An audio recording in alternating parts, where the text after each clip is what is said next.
Rizky Nazar kini masih menjalani rehabilitasi rawat jalan pasca terbukti memakai narkoba pada Desember tahun 2021 lalu.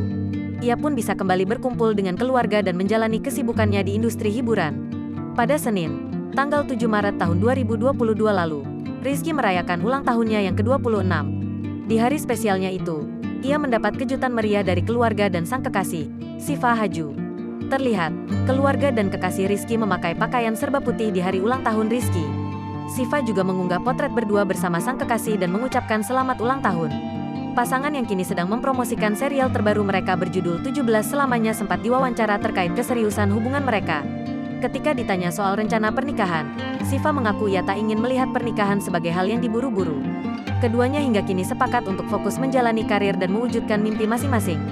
Enggak tahulah, jalanin aja dulu. Yang penting sekarang aku enggak mau melihat pernikahan itu sebagai suatu yang harus diburu-buru, kata Syifa saat ditemui di Jakarta Selatan, Selasa, tanggal 8 Maret tahun 2022.